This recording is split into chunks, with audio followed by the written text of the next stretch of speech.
sure that we're recording. Yes, we are. Okay.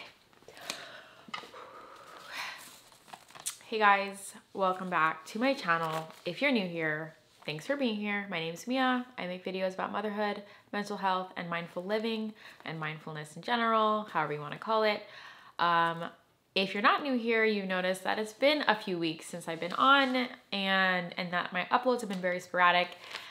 There's an underlying reason why that is, and I'm going to talk about that today. Today we're going to talk about postpartum depression. I'm going to talk about postpartum depression. It's actually something I have not talked about at all on this channel. I have kept my channel very much focused on my depression and anxiety that I just have in general that's related to like childhood trauma and just kind of things that I was born with anxiety and stuff like that. But I've never really talked about my struggle with postpartum depression. I don't think I've ever actually shared that I struggle with postpartum depression. Now, if you're new to my channel, you know that I have two kiddos. One is 2 years old and 4 months, and my baby is 4 months old. They're about 2 years apart. And it's been a long time since I've really just been really vulnerable on this channel. I usually am, but like I've never really been this vulnerable. And the reason why I say that is because this is something that I have been really significantly struggling with for, since before my first was born, because you can actually get postpartum depression. Well, postpartum relates to after birth, but it's called antepartum depression when you get the depression during your pregnancy. But basically it's the same in that it's depression relating to motherhood and having a baby. So I decided it was time to kind of get back to my roots. I started this channel in May 2017 during Mental Health Awareness Month, sharing about my struggle with anxiety and depression. And it's time, I've been feeling that it's time to kind of go back to my roots of just being honest and being honest about where I am on my journey.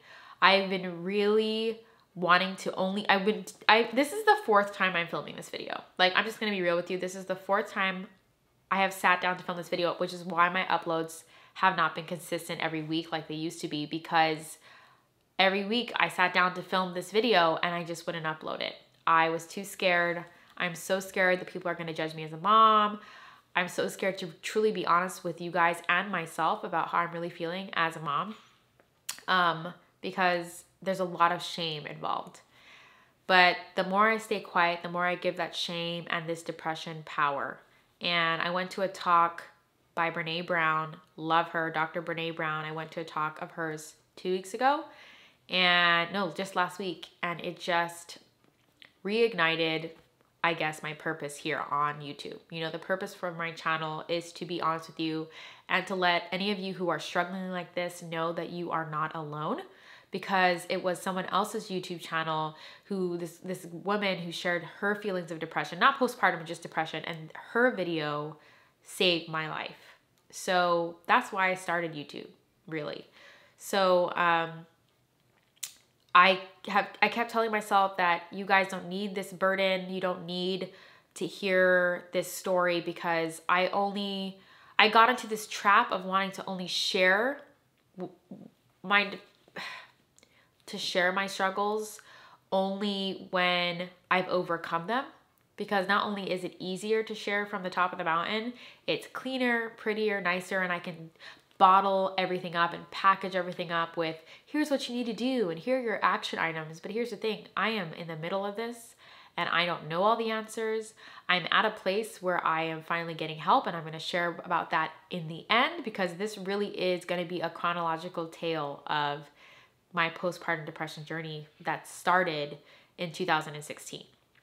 So it's going to be a long video, but a friend of mine, usually I don't like to make my videos super duper long because obviously not a lot of people will watch them, but you know what? This video is for that one woman who is suffocating by postpartum depression and desperately needs to hear this. I was on the fence about whether I'm really going to come fully forward about this. And a friend of mine messaged me the other day and said, someone I know shared today on Facebook that a friend of theirs committed suicide, that she was struggling with postpartum depression and kept saying she was fine and eventually took her own life. And now she's left kids motherless. And that kind of crap should not be happening.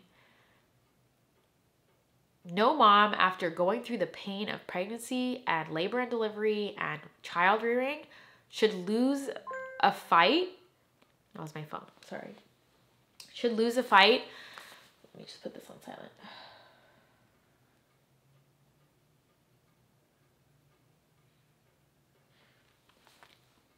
No mother should be suffering this way. Motherhood is already hard enough as it is. No mom should have to be dealing with postpartum depression, and no mom should be dealing with it alone. So after hearing about that, it just really struck a chord with me, because I've known 3 people now personally who have killed themselves, not because of postpartum depression, but it's just another, I feel like, sign from God that I'm supposed to be here sharing this. So if you need to hear this, or if you know someone who might need to hear this, please share this video.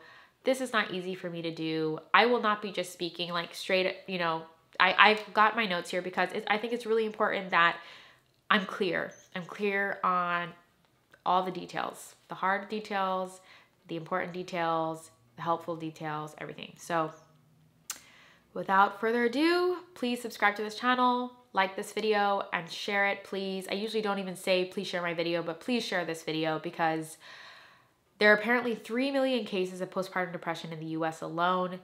You know someone, or you know someone who knows someone who is struggling with this. So please share this video. First, before we dive in, I want to read the definition of postpartum depression. So if you're one of those people that's on the fence and you're not sure if you have it, let me just read the definition, and hopefully that'll help you try to figure out if you should get more help, or even just do a screening at a healthcare professional's office to really just double check. It can't hurt to double check, right? It can't. Great, I lost it. Oh, here it is. Okay, so postpartum depression is depression that occurs after childbirth. The symptoms are mood, anger, anxiety, guilt, hopelessness, loss of interest or pleasure in activities, mood swings or panic attacks. The behavioral symptoms are crying, irritability, or restlessness. The psychological symptoms are depression, fear, or repeatedly going over thoughts. Your whole body will feel fatigue or loss of appetite. Cognitively, you will lack concentration and you will have unwanted thoughts. Your weight, you could either gain a lot or lose a lot, and also very common is insomnia. Also, if you hear my baby, she is having a great old time with her dad in the room, so don't worry about that. I just wanted to read that because I was too scared to look up the symptoms. Didn't want to have any confirmation that what I was feeling could actually be depression. Like I said, I already struggled with depression and anxiety my whole life. I didn't want to have one more thing to deal with. I was too scared, and I was worried that if I found out that I did have postpartum depression, what was I going to do about it? Who was going to help me? So let's just dive in. My postpartum depression journey. So I had no idea what postpartum depression even was. My OB-GYN didn't even mention it. I had a really bad doctor. He didn't really show his true colors until my last trimester, when it was too late for me to switch doctors. He was very disrespectful, very mean. I will link my first birth story down below. I have a video about it. It's called My First Birth Was a Nightmare. He gave me an episiotomy. If you don't know what that is, Google it. It's where they cut you down there. He ripped out my placenta. He talked to me in a derogatory manner. He was horrendous. And apparently having a traumatic birth can increase your chances of having postpartum depression. So I actually learned about postpartum depression for the first time standing next to a copy machine, scanning copies of something at work. My coworker was asking me if I was going to take a maternity leave. I said yes. I asked her if she did that with her kid. Her kid was about 1 or 2. She said yes, but she said she came back to work only 2 weeks after she gave birth. And I was like, oh my gosh, that's so quick. Why did you do that? And she was like, well, because I had postpartum depression so bad, I needed to come back to work to save myself. And I was really confused. And she was like, your doctor hasn't mentioned this to you? Every woman who's pregnant should know about this before she gives birth. And I was like, no, he hasn't mentioned it. So thank goodness to this woman who was so kind enough and brave enough to be vulnerable with me and share with me that she had postpartum depression so bad that she had to come back to work just 2 weeks postpartum. So that was my first time learning about it. So I was given a depression screening 4 days after my traumatic birth, and I scored moderate to severe for postpartum depression. At my 2-week checkup with my OB-GYN, he just gave me a pamphlet. We actually had a big old argument at my 2-week checkup where he was justifying why he cut me and all this stuff, and just telling me that, like, he told me, you know, I deliver like 3 babies a day on average, and you really think that you are so important that I'm gonna take my time with you and blah, blah, blah. He basically told me, you're just a number, you're insignificant, give me a break, when I was expressing to him, like, I don't like that you cut me without my permission, that you told me that you were in a hurry, that you made all kinds of jokes. And he was like, oh, I was just trying to be funny. And I'm like, it wasn't funny. I was in labor for 22 hours and you were telling me that I had better hurry up because you had an appointment at 7 o'clock. Like, that made me feel horrible. So this guy just dismissed me and saw that my score was moderate to severe on my screening. He just was like, oh, do you feel like you're going to hurt yourself or your baby? And I was like, of course I said no. And even if I was feeling that way, I didn't want to tell him because I didn't want to have to continue care with this doctor. And while some of you are like, Mia, you don't have to continue care with that doctor, I actually spent my first week postpartum calling a bunch of different doctors, begging them to see me. And every single doctor I called said, you have to go to the doctor who delivered your baby. They were saying that it would be a legal nightmare for them to take a risk seeing a patient who had their baby delivered by somebody else. So I actually tried to find a new OB-GYN to do my postpartum care, and I was rejected by many OB-GYNs. So just clearing that up. So the doctor my mean OB-GYN just gave me a pamphlet about postpartum depression that was basically just like, if you feel this way, get help. And I was like, who do I get help from? Also, keep in mind that I was depressed and my husband was exhausted and we were adjusting to parenthood. This is in 2016, October 2016. And so I just felt hopeless. So I started to be in denial. I'm fine, because I couldn't afford to not be fine. So I opened up to 2 people though before I started being in denial. And I was told, oh, you just have the baby blues, give it a break. I was told you don't have it unless you want to kill yourself. And I wasn't feeling quite there. So I thought, oh yeah, you're right. I don't have postpartum depression.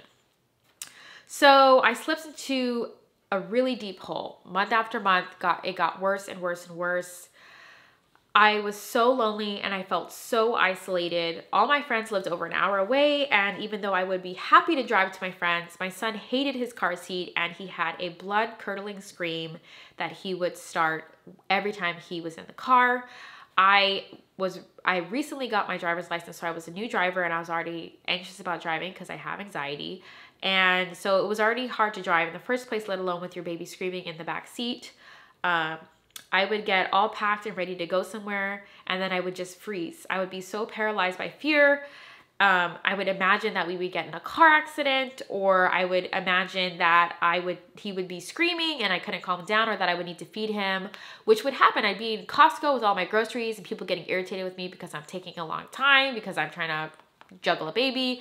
And sometimes he would need to eat, and it's like, where am I going to sit? The middle of the floor by the produce? Like, there was nowhere for me to sit in Costco. And if I was by myself, and I'm not just saying Costco, but like most stores, there was nowhere for me to sit to breastfeed my kid. And what am I going to do? Leave my cart in the middle of the store and run to my car? Like, that's just not feasible. So I just felt like I couldn't leave the house. So there was a little bit of postpartum anxiety there as well. And again, I am sorry I'm reading from notes. I never do that. I like to look at you guys and talk to you guys, but this is something that is really hard and really tender, and I just want to honor all the details. So thanks for bearing with me. So the only family member I had that was willing to help lived over an hour away, and that person did help a lot, as much as he could. So I really do appreciate that, but it was still really hard. My son had really bad colic, super gassy. He was always uncomfortable or in pain from his gas. We tried everything. He would not sleep without being held, which was really stressful because I was always worried I was gonna crush him or drop him. And for the first 6 weeks, I had to pump because he wouldn't take the breast.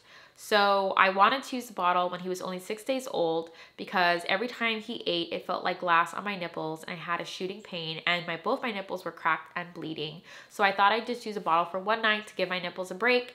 But then after that, my son only wanted the bottle. But honestly, before the bottle, he wasn't a very good breastfeeder, which is why my nipples were cracked and sore in the first place. So I ended up having to pump around the clock. I would pump and then feed him, wash the pump parts, put him down, burp him, change his diaper, pump again. You get it. So it was around the clock, no sleep at all. My husband was exhausted, so was I. I quit my corporate job only 4 months after I came back from maternity leave because I couldn't keep up with work, pumping, and the sleep deprivation. I was missing meetings. I wasn't able to really give work my all. I was leaving early and leaving my team to work on client presentations by themselves, and I couldn't really contribute because I was constantly having to go home. I remember constantly being engorged, missing conference calls. I just felt so defeated, like I couldn't succeed as a mom or even at work. And I felt like it's because I had a child that I was failing at my career that I had worked so hard for. So I got married 2 months after I graduated college, and I got pregnant 1 month after I got married. So I felt like, and I had worked extremely hard to get to college and to put myself through school ever since I turned 14. So basically 7 years of work to get myself into college and to go through college and to be valedictorian and to get my first corporate job. My first job out of college was a corporate job. I was so excited.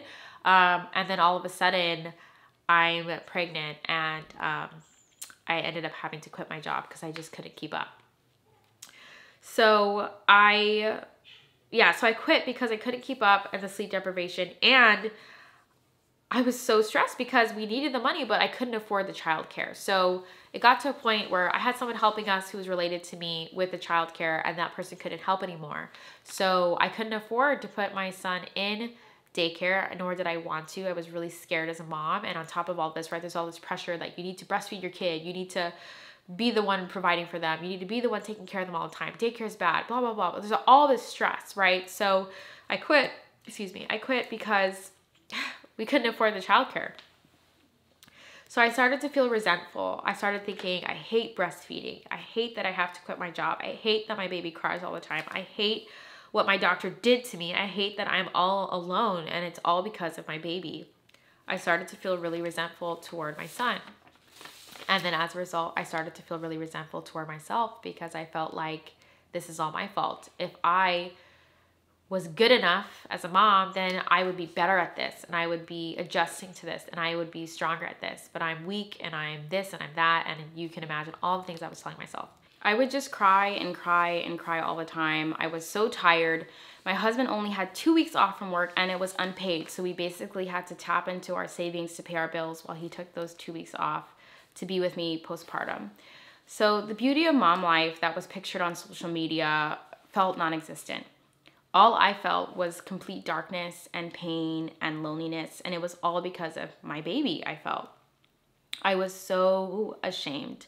I hated myself for feeling this way. I tried to snap out of it, and I thought that if I kept faking it and pretending that I was in love with motherhood and in love with this new role in my life, that I would just wake up one day and feel different about everything.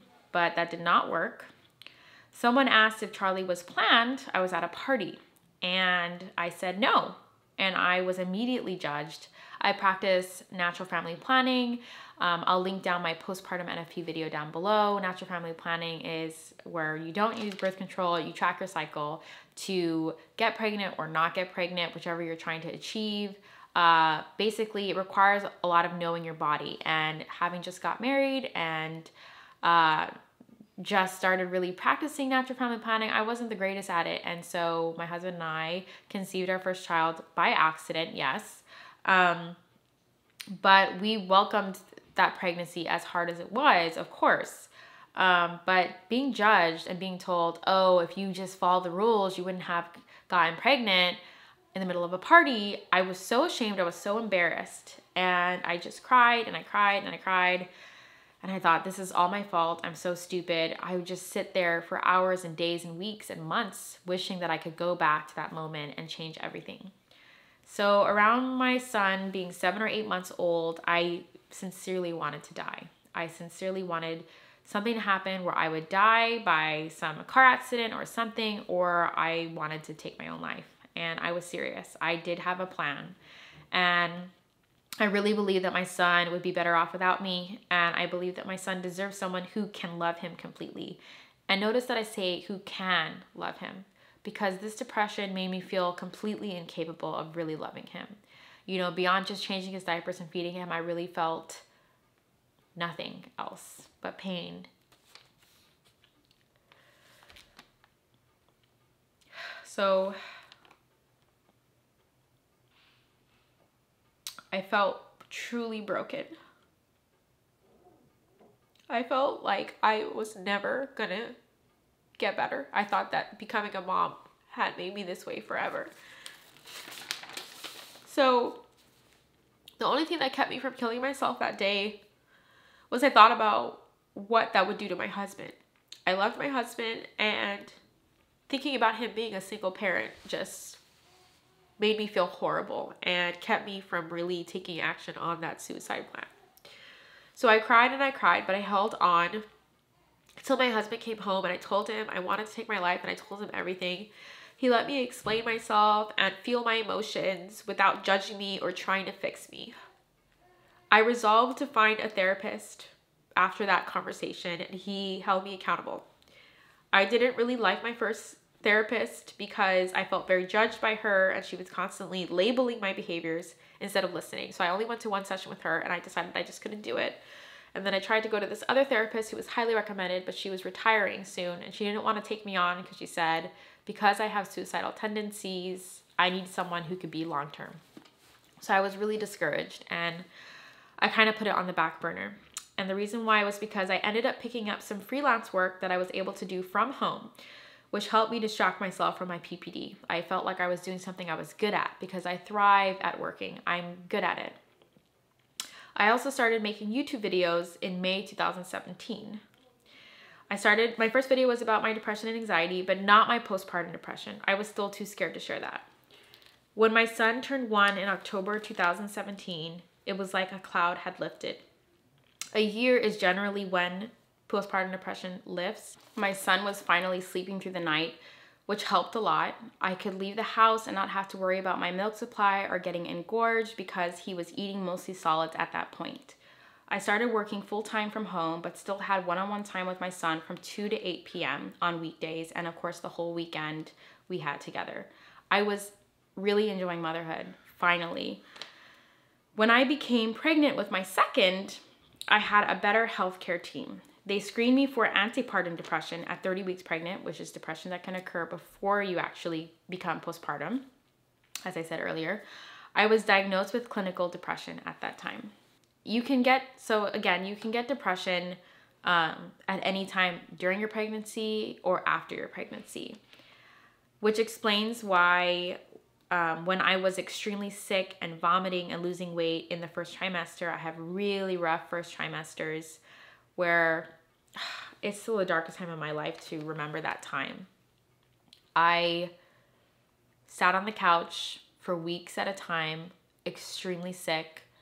My husband would be at work all day long. I had no strength to get up and make myself food. Oftentimes there was nothing I even wanted to eat that we had. I had no strength to go to the store. And at that time, Charlie was only 15, 16 months old, and I just had the TV on for 8 hours a day, and I felt horrible about it. I felt horrible that I had no strength to play with my son. I had next to no strength to feed him. I literally, for the 3 months that I was extremely sick, I just Amazon Prime ordered boxes of those food pouches, like the applesauce and the fruit medleys and the fruit and veggie medleys and the the turkey, corn, quinoa dinners, all in pouches. He wasn't eating solids at that point, but that's all he ate really was pouches, like the baby organic pouches or whatever. But I want you to know that because that is so not glamorous. I was throwing up my guts, sick out of my mind, just so sick. And with my first, I was really sick like that as well, but I was able to take Zofran. But my healthcare team this time around did not want me to take Zofran. They wanted me to take something else. But there was diclegis, I think. But there was a component in diclegis that I react negatively to. So they basically were like, just hold on. And so it was at that time that my depression started. Even though we had planned our second child and we wanted our second child, there were many times and many nights and many days where I wished I would miscarry. And I know some of you are completely disgusted that I said that. Believe me, I've spent many, many months already feeling disgusted with myself for feeling that way. But you have to understand that if you've ever felt that way, for the mom who's felt that way pregnant or even postpartum, like, oh, I wish I could go back and miscarry, you're not the only one who's felt that way. I felt that way too. And it's a sign of this sickness. It's a sign of antepartum depression or postpartum depression. It means that you're not well, because nobody in their right mind really would take a wanted pregnancy and be like, oh, I wish I would miscarry. So I feel horrendously horrible about that. And if there's anything that I'm learning through this journey, it's how much not only do I need medical help, I need to forgive myself, because I'm not a horrible person. And it's hard even to say that, because it's like, how can a good person feel this way? But that is what depression and anxiety do. They make you sick, and they cause you to want things that aren't good, like killing yourself or having a miscarriage. I know there are women out there who fight to get pregnant, and I know what I just said probably really hurt you, and I'm sorry. But that was not me. That was depressed me. So I was in a lot of pain, and I was very alone in my second pregnancy again. I felt so ugly and undeserving, and I didn't know anyone who felt the way I did. I knew no one. Even though I was around other moms, either everyone else didn't have postpartum or nobody wanted to share that they did. So I just kept it quiet within myself as well. So with my great healthcare team though, I tried medication, I tried therapy. I was actually seeing a therapist consistently for the whole year of 2018 when I became pregnant in January. So almost the whole year. And then after I gave birth. And I was doing okay. I had definitely way more support and positivity than I did with my first, where I didn't even know what postpartum depression was. My birth came and it was amazing. My midwife and the team was incredible. They were loving, they were respectful. But when my husband had to go back to work after 3 weeks, everything was great. But when he went back to work at 3 weeks, I was back to where I was. It was like a rubber band had snapped, and I just snapped back to where I was. And I was again in denial, because I thought, there's no way this is postpartum depression. I have been doing great. I've been feeling great. This is probably nothing. But I was crying daily, and I started to feel resentful again, and I started to feel overwhelmed and isolated. And then all of that resentment started to make me feel super ashamed, and shame makes you want to be quiet and keep your mouth shut and not share anything that you're feeling, because you're ashamed and you feel like everyone in the world is going to hate you if they know how you're really feeling. So I was trying to be in denial, but when thoughts of suicide started to surface, I knew I had to do something. So this is around November, December 2018, right before the new year. So I called my nurse midwife, who gave me her cell phone number, and I thought, she gave me her cell number actually when I was pregnant, and I thought, why are you giving me your cell phone? Why would I call you? And honestly, having that pinned on my tack board probably saved my life, because my husband was actually on a week-long business trip, and he was not coming home, so I didn't have that light at the end of the tunnel, but I knew I had her phone number. So I texted her everything that I was feeling, and she called me right away. Thank God for this woman. Seriously, thank you so much. So I told her what I was feeling, and she confirmed that I had postpartum depression. She told me about this organization called Postpartum Support International. It's a nationwide organization for anyone here in the US who's watching this. I don't know why they don't broadcast this all over every woman's, every woman's doctor and every woman's doctor's office. I mean, why doesn't everybody know about Postpartum Support International? I don't know, but it's full of tons of resources and support groups, and you can literally put in your zip code and figure out if there's a support group in your area. You can even call a therapist for free. You can even join a conference call. Like, you don't even have to drive to the support group. There's actually conference call support groups where you can call in, and it's led by a therapist. So it's full of resources. I also ended up being able to talk to a therapist whose name was listed there for my area. Her name is Marissa Zwetow. Oh, sorry, neighbors are, the neighbor kids are playing. Her name is Marissa Zwetow. She's a therapist who wrote a book about her experience with postpartum depression. And, you know, even though I don't agree with every single thing she said, like, I highly recommend that you read it if you're struggling in any way, shape, or form with the role of motherhood, because there's so much just understanding, and I felt understood. I felt like she felt a lot of the things I was feeling, and she had some things that she did, changes she made in her life to make motherhood more enjoyable for her. Because that's really what the goal. We need to find a way to enjoy motherhood, even though it can be challenging and hard. There still should be a way to enjoy it. You shouldn't feel like dying. Like, you shouldn't feel like you're dying. Again, my baby girl's having a great time in there with her daddy. So I will link her book down below. It's called Postpartum Happiness, and it was super helpful, and it's a really short, quick read. I highly, highly recommend you read it. And it was amazing talking to her on the phone. She was so sweet, so understanding. So, you know, going through Postpartum Support International to find her and her book was a huge win. Anyway, my husband ended up getting a new job at the end of November, which means that we got new insurance. So I was no longer able to see my therapist that I had been seeing for almost a whole year, which sucked because I was really starting to get into the pits of despair again, and I had no therapist. And because my husband was working a lot and traveling a lot, there was no time to find a new therapist. Finding a new therapist requires a lot of time. You got a phone call, that you got to answer questions, explain your story. You got to go to sessions. It's a lot of work, I'm not going to lie. And I just felt like I had no time or space. And again, I have a newborn. So my baby was only 2 months at the time. I was not sleeping. And, you know, people are like, you need to sleep when your baby's sleeping.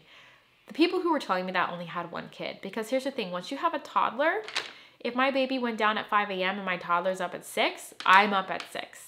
And I have to feed him breakfast and take him out to the park to play. And, you know, I still have to keep his world turning. So that advice is just sleep when baby's sleeping doesn't work once you have another kid. And if you don't have anyone here to help you, which that's another really tough thing. We didn't have any family that flew down to help us or even reached out. I remember for the first month after we gave birth to Ellie, literally nobody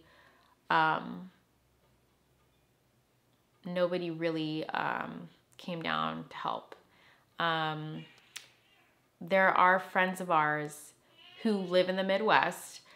They used to live near us in Southern California, but they organized this huge meal train. If you don't know what a meal train is, it's where you put together meals for a family who's just had a baby, or if they're going through a hard time or whatever. But basically they put together this huge gift card so that we could have meals for several months. And if it wasn't for those generous people, if you're watching this, thank you so much. And that's another reason why I actually didn't want to make this video, because I felt so ungrateful. Like, these people put together this huge meal train gift card for us, and here I am still depressed. Here I am still struggling. And maybe you're thinking this is stupid, but no one has ever done something so nice for me. So I just want to say that even though we didn't have family helping us, we had some incredibly generous friends and friends of friends who literally reached into their pockets to provide us meals for several months. And without that help, I don't know what I would have done. So if you're watching this and you were a part of that meal train, thank you so much. Kathleen, Haley, thank you so much. Like, wow. So I don't want to make it sound like literally no one helped or cared, because my friends do care a lot, and they did so much more than I ever thought anyone would ever do. But, you know, with them living far, they couldn't come over and hold my baby while I took a nap. So when I went to my daughter's doctor visit recently, for her 3-month visit, they did another screening a depression screening on me, because that's what you do when your baby's really young still. And of course the pediatrician was concerned about me, and she had the social worker who was on staff there call me, and this is the second time I've been called by a social worker, so I knew the drill. She was going to go through all the different sliding scale therapy options, which are basically cheaper therapy options. She was going to go through the list of therapists that take my insurance, which I told her I couldn't go that route because our new insurance, our copay is $85. It's $85 a session. So I would have to pay $85 every time I went to see a therapist. And I told her that's way too much. Plus, every time I see a therapist, I have to hire a babysitter because therapists don't take patients on the weekend. They take patients from 8 to 5 during the day when my husband is busy. And so I told her, you're talking about over $100 a week for me to see a therapist. I just can't afford that. And I told her, I said, my brother who has autism has a behavioral therapist, thank goodness. And they actually come to our home. And I said, wouldn't it make sense if maternal mental health specialists came to the woman's home so I don't have to, combat my anxiety and pack up all my kids and drive to a therapy office? And, wouldn't that make sense? I said, why is it that there's no organization that has like therapists joined with the babysitter that come to your house and the babysitter plays with the kids and the therapist sits on my couch and we can have a chat, Wouldn't that make more sense? And she was like, oh yeah, that would make a lot of sense. I was like, yeah, my brother who has autism, his therapists come here to help him out. And she was like, man, that would be helpful. And I told her, I said, you have my phone number and my email. Please let me know what I can do to help. I really, really feel called now, like more than ever, to do something about maternal mental health. I feel like it's so overlooked. Long story short, she emails me later. The social worker emails me and she's like, oh, I totally forgot about this program. It's called the Orange County Parental Wellness Program, I think. I'll link it down below. Obviously, it's only for Orange County, which is a county in Southern California. And she said they have a program that's free for Orange County residents. And they actually have childcare at the therapist's office. And they also have the option of the therapist coming directly to your home. And I thought, are you joking? That's amazing. It was like literally what I had just described. So of course I let another week pass because again, it's really hard for me to get on the phone juggling between my toddler and my baby. It's like all of a sudden it's 5 p.m. and I'm like, great, I haven't made a phone call and the office is closed and my husband doesn't come home until like 8, 9, 10 o'clock at night sometimes. He was also in the ER around that time as well. And that's a whole nother story he actually talks about on his YouTube channel. And so basically I finally, after like a week and a half and I started feeling super depressed again, literally this is real mom life. I'm not going to filter it. I was sitting on the toilet going number 2, which is the only time I had to call and make an appointment. I know that sounds disgusting, but seriously, that is real mom life. I was in the bathroom and that's the only time my son, my 2-year-old, is like, okay, mommy's going potty. I'll leave her alone. So I called the Orange County Parental Wellness Program. They interviewed me. I went through all the details. Yes, I feel suicidal. Yes, I'm struggling with resentment. Yes, I'm feeling overwhelmed. Here's my history, blah, blah, blah. And they're like, she basically went through the whole process, the screening, confirmed that I do need this help. And my first appointment with a therapist coming to my home is in just 4 days. So guys, there's light at the end of the tunnel. I'm so thankful. I literally felt a weight lift just after having that appointment set up. Like I feel so much better, even though I'm still struggling, obviously, but I feel like there's hope. And that's what I want you to know. There is hope. You are not alone. You are not disgusting for feeling this way. You have an illness. You have a mental illness, and it's okay to admit that. And you need to admit it. Your life depends on it. Because the longer you let your depression go untreated, because like I said, it didn't start with me feeling suicidal, but it ended up with me feeling suicidal. Because if you let it go untreated, it will get out of hand. You're worth getting help. You're not alone. I see you, I feel you, and I want you to reach out to me or to anyone and know that you're worth getting help. Again, I'm going to link Postpartum Support International down below. Please check it out. There's something on that website for you, something that can work for you, whether it's a support group or a conference call support group or a therapist phone number that you can call. Like Marissa, I called her and said, hey, can you talk? And she was available right away. These people who are a part of this organization want to help. So I know this was super long, but I just want to leave you with, this is serious. Women are taking their lives because of this illness. And so many of us are living in shame and fear and isolation because we are worried that people are going to say, how can you not love your kid? How can you feel resentful toward your kid? Oh my gosh, you're disgusting. You're a horrible mother. Motherhood is already so hard. Why do we have to make it harder? And for me personally, I am Catholic. I run in a lot of Christian circles, and I feel even more judgment and even more fear that if I share that I feel like that I wanted to miscarry, or that I wish that I never got pregnant, or that I sometimes feel like I hate being a mom, I'm really scared to share that. I'm really scared to share that, but I'm sharing it now because, again, women are losing the battle. And if I put myself in the line of fire by sharing this, but it saves someone's life, then so be it. Bring on the freaking fire. I don't even care. I mean, I do care, and it'll hurt my feelings, but you women, you mothers who are suffering, you're worth me putting myself out there. That's what I'm trying to say. So we need each other. We need less judgment. We need more compassion. We need more support. We need more help, more resources, more practical help. You know, thoughts and prayers are great, but hey, I'll come over and play with your 2-year-old, or hey, I'll come over and do your dishes, or I'll make dinner for you, or I'll hold your baby so you can take a nap. That's really what these tired, exhausted moms need. So I'm going to keep sharing my journey because maternal mental health has been overlooked for far too long, and we really need to start doing more about it. So thank you so much. If you've made it to the end of this video, comment down below, say apples, just comment apples so that I know that you made it to the end of this video. I appreciate you so much for doing that. I appreciate you so much if you share this. Again, I'm not trying to gain anything. I really just want people to know that they're not alone. And I'm really heartbroken to keep hearing that women are taking their lives because of this ridiculous illness that apparently is extremely common. Extremely common. So please hang in there. Hang in there. I know it's hard. I am literally struggling and fighting this fight every single day. And to Charlie and Elise, my babies, if you're watching this in the future, know that I love you so freaking much. And I hate that this depression has created such a barrier, because that's really what it is. I desperately want to bond with you and to love you and give you the best childhood you could ever have. And I want to be the best mom I can be for you. And that's why I'm fighting this fight, because this depression is making it hard for me to do that. And I'm glad that I can finally say that it's the depression that's making it hard. I'm not making it hard. And yeah, I just want my babies to know that